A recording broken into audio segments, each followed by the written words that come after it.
Welcome students. आज हमारा question है भूमि निम्नीकरण की समस्या के समाधान हेतु अपने सुझाव दीजिए। कल हमने क्वेश्चन किया था कि भूमि निम्नीकरण के किन्हीं 6 मुख्य कारणों का उल्लेख कीजिए। तो बिल्कुल इसके अपोजिट वही पॉइंट्स, उन्हीं पॉइंट्स को हम क्या लिखेंगे, उसके आंसर के रूप में इसका प्रयोग करेंगे। जैसे हमने पहला जो पॉइंट वहाँ पढ़ा था, वनों की कटाई पढ़ा था, तो आज हम क्या कर देंगे, वृक्षारोपण। तो वनों की कटाई की जगह हम क्या कर देंगे, वृक्षों को लगाना। तो यहाँ पर क्या होगा, पर्वतीय ढालों या पर्वतीय क्षेत्रों, मरुस्थलीय क्षेत्रों व बाढ़ग्रस्त क्षेत्रों में वृक्षारोपण यानी वृक्ष लगाकर मिट्टी के कटाव को कम किया जा सकता है। तो पहला पॉइंट। अब है पॉइंट नंबर 2। ये है पेड़ों की रक्षक मेखला। रक्षक माने रक्षा करना, मेखला माने एक पंक्ति। यानी पेड़ों को क्या होता है, जब यदि हम एक पंक्ति में पेड़ों को लगाएंगे तो ये प्रभावी होते हैं शुष्क क्षेत्रों में। जो शुष्क क्षेत्र है वहाँ पर क्या है, जब तेज हवाएं चलती हैं तो अपने साथ क्या ले जाते हैं, मिट्टी को उड़ाकर ले जाते हैं, जिससे क्या होता है, भूमि कटाव होता है, मिट्टी कटाव होता है। लेकिन ये जो मेखला होती है, पेड़ों की मेखला होती है, वो क्या करती है, इस मिट्टी को, इस हवा के जो गति है उसको क्या कर देती है, कम कर देती है, जिसके कारण वह हवा अपने साथ मिट्टी को उड़ाकर नहीं ले जा पाती या सक्षम नहीं होती, या उसकी ताकत क्या हो जाती है, समाप्त हो जाती है। तो क्या पॉइंट हो गया इसका, शुष्क क्षेत्रों में पेड़ों की रक्षक मेखला बनाकर पवन द्वारा होने वाले अप्रदन को नियंत्रित किया जा सकता है। इसके बाद आता है पशु चारण नियंत्रण और पॉइंट नंबर 4, चरागाहों का उचित प्रबंधन। तो हम इन दोनों पॉइंट्स की जगह एक ही पॉइंट लिख देंगे, क्या है, चरागाह का उचित प्रबंधन। इसके अंदर क्या लिखेंगे कि चरागाह क्षेत्र सुनिश्चित करके भूमि कटाव को कम किया जा सकता है।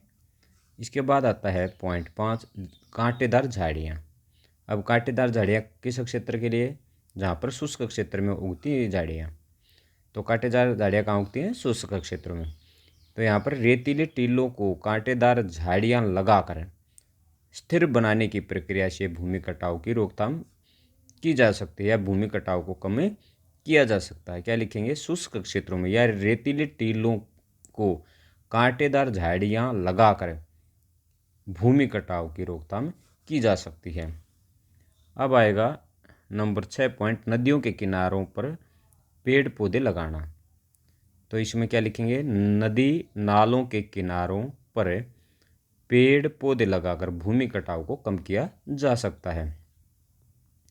अब पहाड़ी ढलानों पर सीढ़ीनुमा खेती करना, यानी सीढ़ीनुमा खेती जिस प्रकार हम अपने घर पे देखते हैं सीढ़ी होती है, वो इस टाइप से, यानी जो भाव है उसके विपरीत, जो मिट्टी जल का बहाव है उसके विपरीत क्या करनी है, खेत की जुताई करनी है। इससे क्या होगा, जो पानी की गति है, रफ्तार है, वो क्या हो जाएगी, स्पीड है वो कम हो जाएगी। तो वो अपने साथ, यदि उसकी शक्ति कम होगी तो अपने साथ मिट्टी का बहाव नहीं कर पाएगी। इसके साथ साथ ये भी कहा जा सकता है कि जो मेंढ हैं वो ऊंची करके, मेंढ क्या होते हैं, जिसको हम देसी लैंग्वेज में बोलते हैं ड्योड़े, यानी उसको हिंदी में हम क्या बोलते हैं, मेंढ। मेंढ को क्या किया जा सकता है, ऊंचा करके, ऊंचा करेंगे तो इससे क्या होगा, मिट्टी कटाव भी कम होगा। यानी कहने का मतलब कि एक खेत का जो पानी है वो दूसरे खेत में जब जाएगा तो पानी की जो ताकत है वो कम हो जाएगी, तो अपने साथ मिट्टी को बहा के नहीं ले जा पाएगा। तो ये क्या होगा, हमारा पॉइंट 7 है, पहाड़ी ढलानों पर सीढ़ीनुमा खेत बनाना। पहाड़ी ढलानों पर सीढ़ीनुमा खेत बनाकर भी भूमि अपरदन को या भूमि निम्नीकरण को रोका जा सकता है। अब है 8 पॉइंट, बंजर भूमि का उचित प्रबंध। यानी जो बेकार पड़ी हुई भूमि है, जो कृषि योग्य नहीं है या जिसके ऊपर खेती नहीं की जा सकती, उसका क्या करना चाहिए, उचित प्रबंधन करके करके भी इस पर नियंत्रण कर सकते हैं। कहने का मतलब है उचित सिंचाई व्यवस्था उपलब्ध करवा के, कृषि यंत्रों का प्रयोग करके, तो उसको क्या किया जा सकता है, कृषि योग्य बनाया जा सकता है। अब है खनन नियंत्रण। हमने पहले पॉइंट में पढ़ा था कि जो खनन करते हैं वहाँ पर गड्ढे हो जाते हैं, और गड्ढे क्या होता है, जो मलबा वो बाहर ही रहता है वहाँ पर गड्ढे बन जाते हैं, जो किसी भी हादसे का कारण भी बन सकता है। तो वहाँ पर क्या करना चाहिए, यदि खनन किया है तो उन खननों को दोबारा से, उन खड्डों को दोबारा से भर देना चाहिए। तो खनन कार्य को नियंत्रित किया जाए यानी कम किया जाए, तथा खनन के बाद खादानों को भरा जाए। या हम यहाँ से देखते हैं कि खनन करने के पश्चात जो गड्ढे हो जाते हैं उन गड्ढों को भर देना चाहिए। अब है औद्योगिक अपशिष्ट जल, यानी जो अपशिष्ट जल कौन सा होता है, प्रदूषित जल होता का उचित प्रबंधन। यानी कहने का मतलब है उसको एक तो जो उपजाऊ ज़मीन है उसके ऊपर नहीं गिराना चाहिए। क्यों? क्योंकि जिस ज़मीन के ऊपर उसको यदि गिराएंगे तो वो ज़मीन क्या हो जाएगी, लवणीय, तो अनउपजाऊ हो जाएगी। इसलिए क्या करना चाहिए, औद्योगिक अपशिष्ट जल का उचित प्रबंधन करना चाहिए। तो हम यहाँ क्या लिखेंगे कि जो औद्योगिक अपशिष्ट पदार्थ है उसको उपजाऊ मिट्टी में नहीं डालना चाहिए, खेतों में नहीं डालना चाहिए।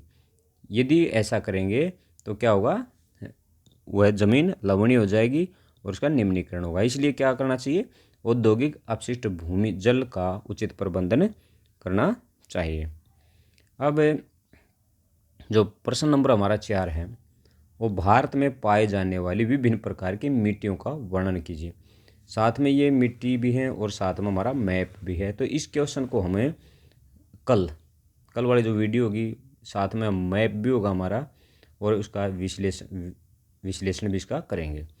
तो कल मैप भी क्लियर करवा देंगे आपका, एक जो भारत में पाए जाने वाली प्रमुख मिट्टियाँ हैं उसका वर्णन और मैप के अंदर भरेंगे इसको।